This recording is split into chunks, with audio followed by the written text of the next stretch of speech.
আসলে আমরা নির্বাচনী আচরণ বিধির মধ্যে আছি। তবে আমি বলবো যে নির্বাচনটা অ্যারেঞ্জমেন্ট করেছে দেশের মানুষ। শেষ হয়েছে এখন আপনাদের নির্বাচনটা অ্যারেঞ্জমেন্ট করেছেন এই দেশের মানুষ। তারা দীর্ঘ ১৭ বছর অপেক্ষা করে আন্দোলন সংগ্রাম করে একটা ফ্যাসিস্ট সরকারের পতন করার পরে দেশের মানুষই এই নির্বাচনের আয়োজন করেছে।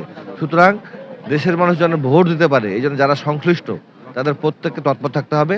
পাশাপাশি সমাজের যারা হচ্ছে অত্যন্ত শ্রদ্ধাভাজন ব্যক্তি, যারা জাতিকে নেতৃত্ব দেন, বিশেষ করে মুসলমানদেরকে, সেই সমস্ত আলেমোলাদেরকে আমি বলবো যে আপনারা সচেতন থাকবেন, সজাগ থাকবেন এবং দেশ নিয়ে যত রকমের ষড়যন্ত্র সেগুলো যেন প্রতিহত করা যায়, প্রতিরোধ করা যায় এবং মানুষ যেন ঐক্যবদ্ধ থাকে দেশের স্বার্থে, দেশের মানুষের স্বার্থে।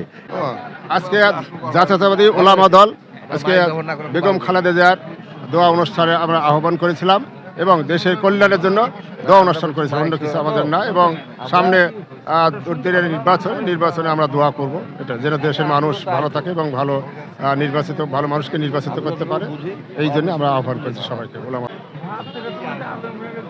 আজকের এই আয়োজন বাংলাদেশ জাতীয়তাবাদী দল ওলামা দলের আয়োজনে সাবেক তিনবারের প্রধানমন্ত্রী, বাংলাদেশের ভবিষ্যতে এরকম নেত্রী আসবে কি না এবং যেই সংকট দেখা দিচ্ছে সেই সংকট কোনো ক্রমেই পূরণ হন না। আপসের নেতৃত্বে দেশ নেত্রী বেগম খালেদা জিয়ার